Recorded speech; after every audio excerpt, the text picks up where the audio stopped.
ছেলে আমার মেয়ে আমার বউ শুদ্ধ কত অভিযোগ দিয়া বলে তোমার মা ছেলে মেয়ে বলে দাদি নিজেও ঘুমায় না, আঙ্গো ঘুমাইতে দেয় না, বাড়িতে বিচার করবা। বাড়িতে যখন ডাক দিয়ে কি বিচার করবো কও? ছেলে মেয়ে উভয় মিলিয়া ডাক দিয়ে কয় দাদি আমরা ঘুমাইতে দেয় না। মায়ের ডাক দিয়ে কয় মা গো কি লেগে ঘুমাইতে দাও না কও? মেয়েটা তখন তার আবেগ প্রবণ হইয়া ডাক দিয়ে কয় আব্বু দাদু ভাই যদি না ঘুমাই তাইলে তো অসুস্থ হয়ে যাইব। আব্বু জানো নি এই যে তুমি যখন মা ফেলে যাও, যাওয়ার পরে দাদু আমাদেরকে ঘুমাইতে দেয় ঠিকই, আমরা ঘুমের ঘরে চলে যাই, কিন্তু আঙ্গো দাদু এই জানালার পাশে চেয়ারটা নিয়ে বসে থাকে, যতলা গাড়ি যত এই গলি দিয়া ঢোকে দাদি মনে করে আমার ভূতের গাড়ি। দাদি তখন ডাক দিয়ে কয় আমার মার কাছে যে কয় ও গো বৌমা ওই যে আমার ভূতে এসে গেটটা খুলে দিও। আমার ভাইরা আমার মা কয় বাবা অনেকক্ষণ অপেক্ষায় থাকি, কিন্তু পরে জানি দারোয়ান বলে না না এটা হুজুরের গাড়ি না। মায়ের যখন ডাক দিয়ে কয় তবে বিচার করার কি করবি কর, তবে শোন আমি পাগলি যেদিন মারা যাবো ওই দিনের পর থেকে কেউ আর তোর জন্য এরকম বসে থাকবে না। যুবক বন্ধুরে দুনিয়ায় যার মা নাই তার মতন বড় দুঃখী বড় ভাবি আর কেউ নাই। দুনিয়ায় যাদের বাবা নাই তাদের মতন বড় ভাবি আর কেউ নাই। আমি প্রায় বয়ানে আপনাদের কাছে বলিয়া থাকি, অনেক জায়গায় শুনছে মা বাবার দোয়া যেমন কাজে লাগে মা বাবার বদদোয়াটাও কিন্তু তেমন লেগে যায়। যদিও মা বাপ দোয়া করে শুনে শুনাইয়া, বদদোয়া কিন্তু মা বাপ শুনে শুনে করে না। আমার জীবনের বাস্তব একটা ঘটনা আমি 2 মিনিটে বলিয়া দেই। দেখেন তো দেখি যুবক বন্ধু দিলটা নরম হয়নি, কোন দিকে নজর নাই। আজ থেকে বহু বছর আগের ঘটনা। ওই সময় বাজান আমার নিজের বাহন ছিল না, ভাড়া গাড়িতে করিয়া বাসে করে যাইতাম বিভিন্ন জায়গায় মাহফিলে। আমার বন্ধুগণ আমার বাবাজিরা জামালপুর জেলা শেরপুর জেলায় বয়ানের জন্য যাব। নোয়াখালী থেকে বাস টিকিট কাউন্টারে টিকিট কাটিয়া বাসে উঠবো, সিরিয়াল ধরে টিকিট চেক করে তারপরে গাড়িতে উঠায়। হঠাৎ করে বাজার শীত মৌসুম, রুমাল দিয়ে নাক মুখ ঢাকা, শুধুমাত্র চোখ দুইটা খোলা। সিরিয়ালে দাঁড়াইয়া দেখতে পাইলাম যে লোকটার টিকিট মাস্টার, তারে আমার চিনা চিনা মনে হয়। তার পায়ের দিকে নজর করিয়ে দেখি 2 পায়ের একটা পাও কাটা, একটা হাতুড়ির মধ্যে বোগালির তলে হাতুড়িয়ে দিয়ে দাঁড়াইছে, একটা পাও না। আমার বন্ধুগণ আমার ভাইরা আমার ব্রেনে তখন ক্লিয়ার হয়ে গেল এই লোকটাই তো এই গাড়ির ড্রাইভার ছিল। এখন আবার টিকিট মাস্টার কবেতে নইল। কাছে যাইয়া সালাম দিয়া ডাক দিয়ে বললাম ভাই কেমন আছে? লোকটা ডাক দিয়ে কয় হুজুর আমি ভালো আছি, আপনি কেমন আছে? আস্তে করে মুখ থেকে কাপড়টা সরাইয়া ডাক দিয়ে বললাম ভাই আপনি আমার চিনেননি?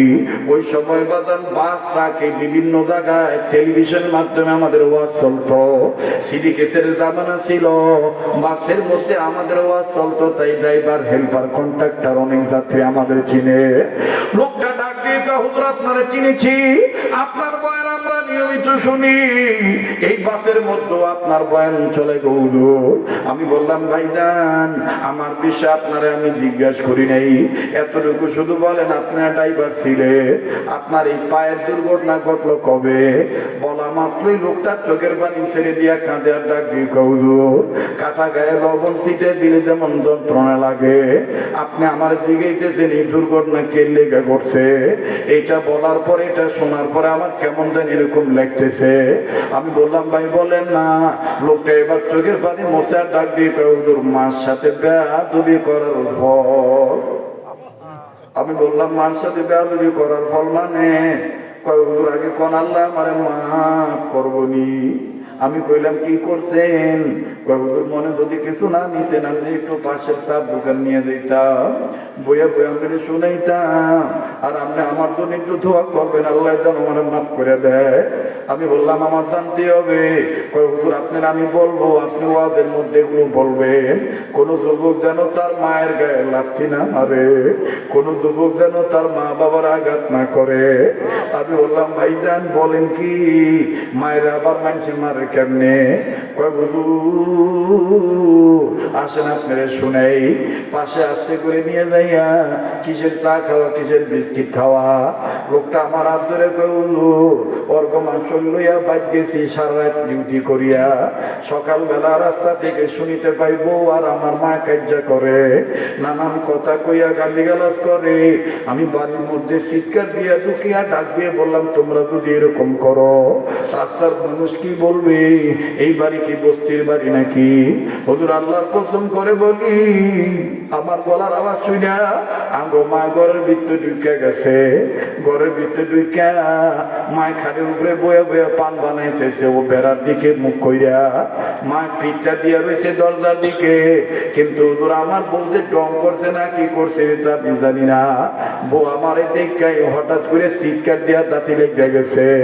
এলাকার মানুষ দরাদরি লাগলো, ছোট ছোট ছেলে মেয়ে মনে করছে তার মা মারা গেছে। আমার ছেলে মেয়ে মায়ের কাছে ডাক দিয়ে মা কি হইছে? ওই মা চোখ খোলস না কে, মা তুই কথা কস না কে। হুজুর আমার মনের মধ্যে তখন শয়তান একটা চিন্তা ঢুকে দিল, এই বউ যদি মারা যায় মামলার আসামি হয়ে যাবো, এই ছেলে মেয়েগুলো এতিম হয়ে যাবে। হুজুর তখন আমি আমার মাথার রাগটা কন্ট্রোল করতে পারলাম না। আমি রাগ কার উপর জানবো?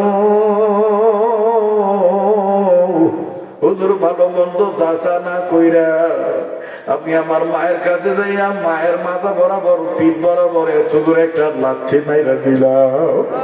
আমার মায়ের আমি লাথি মাইরা মাথার চুল দুইরা ঘুরাইলাম। আমার মা লাথি খাইয়া ছিটকে পড়ে গেল। মায়ের কাছে থেকে পানের বাটা সইরা গেল। মায়ের পানের সুগার উঠায় পান বসায়। মা শুইয়া শুইয়া এই কবরে দিয়ে গো বাবারে এটা তুই কি করলি? ও বাবা ভালো মন্দ না যাই না কি লেগে এইভাবে আমার মারলি? বাবা তোর পায়ের লাথি খাওয়ার আগে কি লেগে আল্লাহ আমার মরণ দিল না? হুজুর আমার বাবা নাই, হুজুর আমার মায়ের এই দাবা দাবি শুনিয়া আমার মেয়েটা দৌড়াইছে আমার ডাক দিয়ে আব্বা, আব্বা তুমি কি লেগে বুয়ারে লাথি মারলা? আব্বা তুমি কি জানো গো মায়ের দোষ, বুয়ার কোনো দোষ নাই। আব্বা তুমি যখনই বাইতে নিয়ে যাও গা আঙ্গো বুয়ারে মায় কত গোটা দেয়। মায় কয় তোমার স্বামী মরছে তুমি কি লেগে মরো না? আব্বা কোথাদের কোনো দোষ নেই। হুজুর আমার মেয়েটা তখন আমার এইভাবে বলে আমার তখন কলিজা কাঁপে। হুজুর আমার শরীরটা তখন কাঁপাকাঁপি শুরু হয়ে গেল। হুজুর আমার মা আমার আর আমার জিয়েরে ধাক্কা দিয়ে ঘরের টেনে বাইর করে দিয়ে শুয়ে শুয়ে দরজা লাগাই দিল। দরজা লাগাই দিয়া হুজুর কতক্ষণ আঙ্গ মায় খালি চিল্লে চিল্লে কইল, আল্লাহ আল্লাহ এই পোলার মুখ দেখার আগে আমার তুমি মরণ কি লেগে দাও না? আল্লাহ পায়ের লাথি খাওয়ার আগে কি লেগে আমার তুমি মরণ দিলা না? হুজুর হঠাৎ করে দেখি মা চুপ হয়ে গেছে। আমি আর লজ্জা শরমে মার কাছে গেলাম না। সারাদিন আমার খাওয়া দাওয়া হইল না, কোন মতন গোসল করলাম, আমি হালকা নাস্তা করলাম। হুজুর কাপড় নিয়ে রাত্রে যেহেতু আবার নাইট ডিউটি আছে, শেরপুর থেকে আবার আমার ঢাকায় আসুন লাগবো। হুজুর আমি ঢাকা আসার জন্য কাপড় গায়ে দিয়া প্যান্ট শার্ট পরিয়া যখন আমি বাইর হবো, আমার মেয়েটা ভয় ভয়ে তার দাদির কাছে যায়, কয় দাদি আব্বা জায়গা। হুজুর জানেননি মা কারে কয়? আমার মায় যখন জানছে আমি যাইগে টিপে, আমার মায় তখন দরজাটা খুললা আমার মেয়েরে ডাক দিয়ে কয় তোর আব্বু খাইছে নি? খাইয়া যাইতে খোঁজ। তোর আব্বারে সাবধানে গাড়ি চালাইতে খোঁজ। হুজুর আমার মা এইরকম করে তখন বলল, আমি তখন মনে মনে এত লজ্জিত, এত দিনার পাত্র হয়ে গেলাম। হায় রে কোন মায়ের আমি লাথি মারছি। আমার ওই মা এখনো মনের মধ্যে কোনো ব্যথা নারীকে খাওয়ার খবর লয়। হুজুর আমি লজ্জায় মায়ের লগে আর কথা কইলাম না। আমি প্যান্ট শার্ট পরিয়া রেডি হইয়া গাড়ি ঠিক নিয়ে যখন ঢাকামুখী রওনা হইলা, হুজুর মায়ের বদদোয়া যে আল্লাহর আরশে লেগে যায়। হুজুর আমি নিজে প্রমাণ মা জীবন ভর এক যুগের বেশি যে রোডে গাড়ি চালাইলা, কোনোদিন একটা জীবজন্তু আমার চাকার নিচে পড়ে নাই, কিন্তু ওই দিন কোথা থেকে যেন একটা পিকআপ ভ্যান আসলো, আসি আমার বাসের সাথে মুখোমুখি লাগাই দিল, কত মানুষ আহত হইল। হুজুর আমার গাড়িটা এমন ভাবে চাপ দিল, দুই গাড়ির মুখোমুখি চাপ। হুজুর আমার হাত কাটে নাই, মাথা ফাটে নাই, আল্লাহর মায়ের যে দুনিয়ার বার। হুজুর আমি ভাবছি আমার কিছু হয় নাই, এখন যখন আমি সিট থেকে উঠতে গেছি নজর করিয়া দেখি আমার ডাইন পাউটা লড়াইতে পারি না। হুজুর বাসের সিট ভাঙ্গা আমার পাউটা দাতা দিয়া লাগিয়া রইছে। লোকেরা ডাক দিয়ে উস্তাদ পাউটা না টানি কইরেন না, আপনার পায়ের সাদা হাড্ডি বার হইয়া গেছে, নিচে রক্তের স্রোত বয়ে যাইতেছে। উস্তাদ মনে হয় এটা কারণ ছাড়া আর এই পাও বাইর করুন যাইব না। হুজুর আমার জ্ঞান ছিল না, এরপরে বাসের শীত কাটটা আমার পাও বাইর করছে, আমারে দৌড়াদৌড়ি করে হাসপাতালে নিছে। হুজুর জ্ঞান ফেরার পর ওই আমার অপারেশন লাগছে, পাওটা কাটটা ভালাই দম লাগছে। কিন্তু হুজুর আল্লাহর কসম করে বলি, হুজুর জ্ঞান ফেরার পর আমি যখন আমার জ্ঞান ফিরল, আমি হাসপাতাল বেডে শুইয়া আন্দাজ পাইলাম কে জানি আমার পা নরম নরম ভাবে টিপ দেয়, আর কে জানি গুনগুন করে কান্দার ডাক দিয়ে কয়, আল্লাহ আল্লাহ আমার পোলা বোধনে আমারে মারছে, আমি তো কই নাই আমার পোলারে তুমি অ্যাক্সিডেন্টে ফালায় দাও। আল্লাহ আমার স্বামী নাই, আমার এই পোলা যদি মরিয়া দেয় আমার কে মা কইয়া ডাক দিবে। আল্লাহ আমার মনে কিছু নাই, আমি তোরে মাফ করিয়া দিছি আল্লাহ। হুজুর আমি চোখ খুলিয়ে দেখি আমার ওই মুমূর্ষ অবস্থায় আমার বউ কাছে নাই, যে বউ লেগা মায়ের মারলাম আমার ওই বউরে দেখা যায় না। আমার ছেলে মেয়ে আমার বউ আলাদা বেডে ঘুমায়, আর আমার মা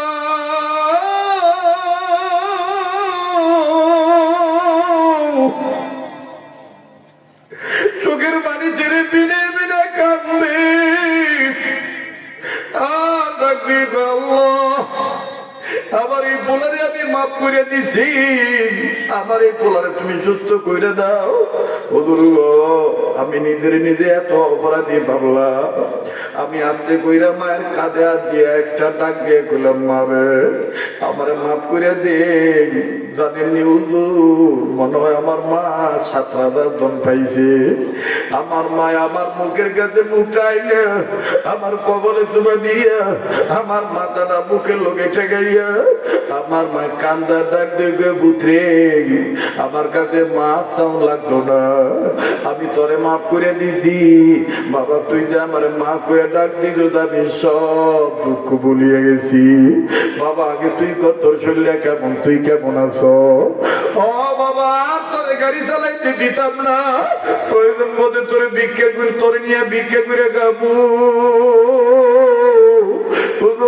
আমার মায়ের কথা যতই শুনি ততই আমার নিজের কাছে নিজের অপরাধী বলো। যুবক কোন মায়ের তুমি বুড়ি কয়ে গালি দাও, যুবক রে কোন মার কবরটাও জিয়ারত করার সময় পাও না, যুবক কোন বাবার এই ব্যবসার কারণে ভুলিয়া গেলা, বাবার কবরটাও জিয়ারত করার সময় হইল না। এই গভীর রজনীতে একটা ডাক দাও না, বলো না আল্লাহ,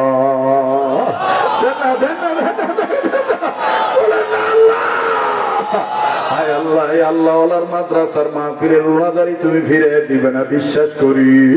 আল্লাহ আমরা গুনাহগার, এই গভীর রাত্রিতে এই ডাক্তার উসিলায় তুমি আমাদেরকে মাফ করে দাও।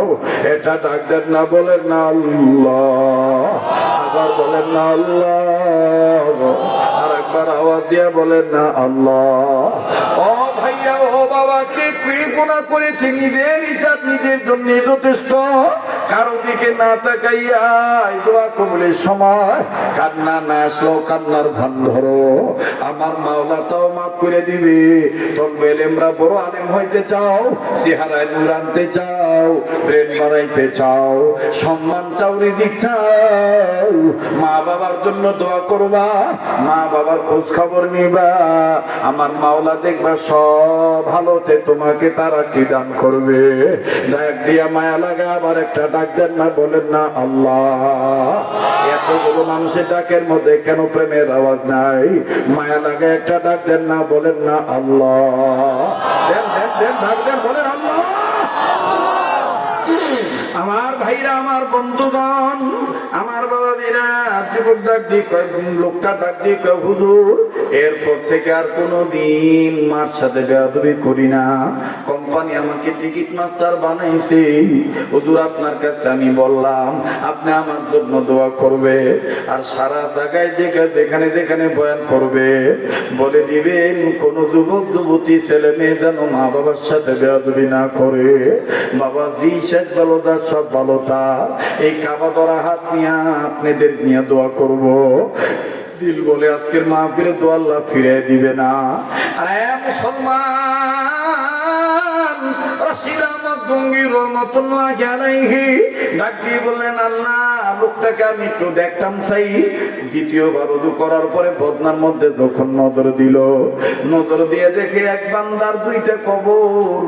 উম্মতের আলেমরা জিকির করার আগে তার কবরে আযাব ছিল, উম্মতের আলেমরা জিকির করার পরে তার কবরটা আল্লাহ জান্নাত বানাইলো। দুই ধরনের কবরে গঙ্গি রহমাতুল্লাহ আলাইহি আল্লাহ দেখায় দিলে। মুহতারাম হাজিরিন, দারুল উলুম মঈনুল ইসলাম হাটাজারি মাদ্রাসার প্রবীণ শিক্ষক, আমাদের উস্তাদের উস্তাদ মরহুম মাওলানা জমিরউদ্দিন রহমাতুল্লাহ আলাইহি, তিনি তার কিতাবের মধ্যে লিখছেন, আল্লাহর দুনিয়ায় কোন মুসলমানের বাচ্চা ছেলে মেয়ে যদি একবার পৃথিবীর কোন প্রান্ত দিকে একবার শুদ্ধভাবে পাঠ করে লা ইলাহা ইল্লাল্লাহু মুহাম্মাদুর রাসূলুল্লাহ, এই একবার কালেমা পড়ার দরুন আমার মাওলা তার বংশের ময় মুরব্বী বাপমার কবর আযাব মাফ করিয়া দেয়। আওয়াজ দিয়ে বলেন না সুবহানাল্লাহ। মাইরা মারা লম্বা নয়, ওই কইয়া দিমু হোসেন আহমদ মাদানী রাহমাতুল্লাহ আলাইহির কারগুজারি। আমার বন্ধুগণ আমি শোনাবো বাজানলে লম্বা করার কোনো সুযোগ নেই। কোনদিন আব্দুল খালেক শরীয়তপুরি ফিনিশিং না দিয়ে নামে নেই। আমি আপনাদেরকে নিয়ে দোয়া করব, তবে দোয়া করার আগে এই ভাঙা মন নিয়া, চোখ ভিজা পানি নিয়া, বড় আশা নিয়া এই শেষ রাত্রিতে কাবা ধরা হাত আপনাদের কাছে বিছাইরা জবাব দিয়ে বলেন তো দেখি কোরআন কারীমের পারার সংখ্যা কত পারা? ও বাবা দিয়ে অনুরোধ করব, কেউ নড়াচড়া করবেন না, ডিস্টার্ব দিবেন না আমার বন্ধুগণ। যার যেখানে যে সামান আছে সেখানে থাকবে, মাদ্রাসার ক্ষতি করবেন না। শেষ ভালো তার, সব ভালো তার। আগে বলছিলাম আমরা বর্গার লোক নয়, আমরা স্থায়ী লোক। এই স্থায়ী হিসেবে বাজান আপনারা আবার একটু জবান খুলে বলেন তো কোরআন কত পারা? 30 পারা কোরআন শরীফকে মহব্বত করে যদি 10 পারা করে ভাগ করেন কয় ভাগ হবে? 3 ভাগ হবে। আমি লম্বা চড়া কোনো কিছু চাইব না। এই শেষ সময় এমন কোন ভাই আসনি বিদেশ যাইতে পারো না, আল্লাহ পাক তোমার বিদেশ যাওয়ার ব্যবস্থা করিয়ে দিব। অনেক ভাই আছো